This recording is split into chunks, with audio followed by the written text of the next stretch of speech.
excited because Ben Miller has arrived. He's in the studio and he's going to be talking about this brand new book. Yeah, well, he's obviously been known from TV and film. He's also found time to go a best-selling author too. So anything you can't do. 7 years after his first kids' book, he's put a twist on another classic fairy tale in Puss in Boots and is here to tell us more.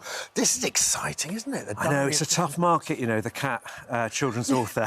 Yeah, I know. Someone had it cornered, but turns out I didn't. It looks so good because it's actually written in the form of a diary. You should have thought of this. It's so It's a lot good. easier to write a diary. That's what I discovered. Yeah. None of that he said, she said stuff. Don't have to describe anything. But isn't it? I imagine it's quite a tricky construct because you know, it's not like a classic narrative of ABC, is it? There's two things that are quite interesting about them. One is to tell the story. Obviously, the character's got to be there at every moment in the story. And the other, you've got to have a character the kids really, really want to see the world, you know, through their eyes. And a cat, first person this as well, particular cat, yeah, it's first person. I think that's great for early readers, though, because, you know, I did this and I did this and I saw that and I went there, and I think they're immediately involved in the story. And looking at the world through a cat's eyes, a cat who thinks he's a little bit cleverer than he actually is a fun way to see the world. And did someone sort of read... Does someone not own, but is there an AA... There's not an AA film for Puss in Boots. It's just more of a fairy tale and a myth. Like, it's not like you had to get a family Quite an old fairy tale. That's just really interesting. And this is the old version. This is the classic. This is like the classic version. So, and the setup is brilliant, which is there's an ogre.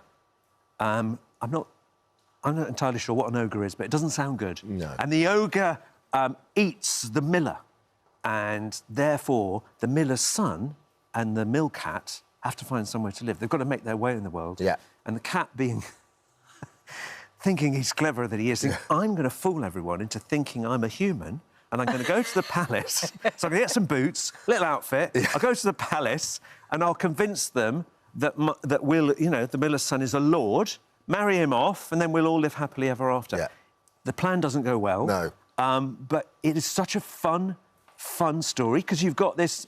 And the bit that's missing in the fairy tale, which I wanted to write, was the bit where the cat dresses up as a person for the first time. Getting his boots on. Quite painful as a cat. Beautiful illustrations as well. Oh, I've got a fantastic illustrator. And he's walking on 2 feet. You're walking on 2 feet. Yeah, he finds it a bit real strain. Yeah, no, it's very uncomfortable. It's exhausting. Muscles he's never used before. Ow! Yeah, exactly. I didn't know this was even possible. Yeah, so, really... I've got a brilliant... I mean, it was lovely to see that illustration there. Brilliant illustrator, Elisa Paganelli, who brings all of the characters to life in the story. They're beautiful animation. They're really gorgeous. But what's so amazing is it's in diary form. Some of the chapters are really short. Short chapters. Big writing, lots of pictures. I love it. I think the hardest one for me to write was the one that says, nothing much happened today.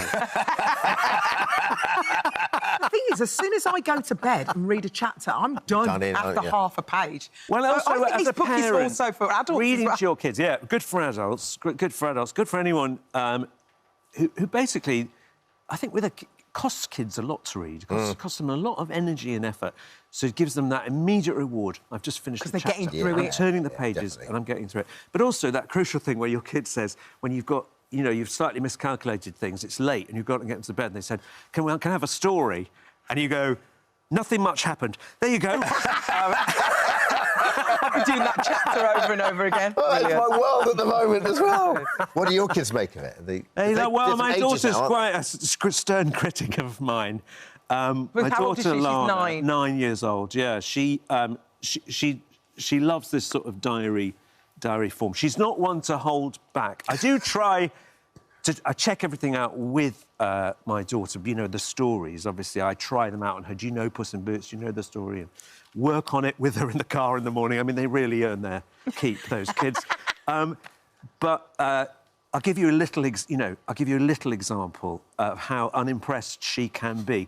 I was in Paddington 3. That was that picture there, wasn't it? I was there, and I managed to wangle a ticket to bring Lana with me. Yeah. We turn up to the premiere. Greatest dad in the world. I mean, that's greatest dad in the world. Best dad in the world, right? Best dad in the world. We have our pictures taken on the red carpet. We go inside and the movie starts. I mean, it's a big deal, isn't it? You see the stars coming in. It's Paddington. It's Paddington 3. Peru. I mean, absolutely phenomenal. The movie starts. I'm in at the beginning, and I've got a couple of lines, and I give Paddington this umbrella, and then I'm not in it. He goes to Peru, and she turned to me. She said, "Have we come all this way for that?" I said, "What are you talking about? It wouldn't be a story if I'd given him that umbrella. Nothing would have happened. He'd have been lost. There would be no Paddington. Also, I'm your dad. And I'm your dad. Children are so honest, though, aren't they? They just tell it. Well, do they like the book?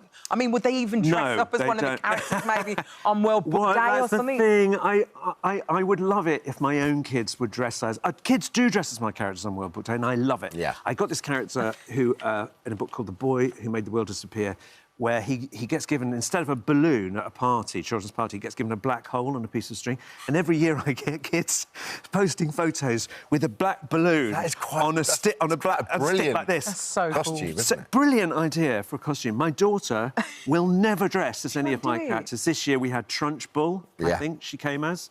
Also, last year she should have done it by now. That's the thing, because she's 9 now. I know. Before we let you go, Professor T is coming back, right? Very excited. We've got a new series of Professor T. So at the end of the last series of Professor T, it ended on a big sort of emotional moment when one of them, Lisa, the main detective in the show, lost her life. Yeah. And it was devastating for all the other characters in the story. This is we're moving into a much lighter story now in this new series, and it kind of love is in the air for all the characters, and love is also in the air for Professor T, who begins to have a relationship with his psychotherapist. Oh, my goodness. Wow. It's never straightforward, is it? But I'm really excited about that, yeah. And what can you tell us about Austin? This is something you filmed in Australia. With so I can just tease this. Yeah, I filmed it. This is a comedy show. I've just got back from filming the second series in Australia. It's been a big hit in Australia. It's coming here, I think, in April. It's a half-hour comedy about the main character, Austin, is played by Michael Theo, and he came to fame in a show called Love on the Spectrum, which is sort of dating for people on the autistic spectrum. He became a huge star from that, not just here and in Australia, but also in the US. And we've developed this show around him where I play a children's author, big stretch. Sally Phillips plays my wife, who's the illustrator of these books that we do, and we go to Australia on a book tour, and he turns up to the book tour and tells me he's my son. Oh, my goodness. And then we have to kind of deal with that for the rest of the series. But he's the most brilliant comedy actor, and he sort of plays a version of him, not himself exactly, but a character quite close to himself. And he got nominated for an Australian BAFTA this year. So, yeah, his first acting job. I can't wait. Ben, there's so much going on. Yeah. Let's talk about the book. This is Ben's new book, The Diary of a Puss in Boots. And it's out now. Thank you so much for joining us. Out now, yeah. It was out today, I think. Very good. Yeah, thank you. Almost too good. Oh, hello.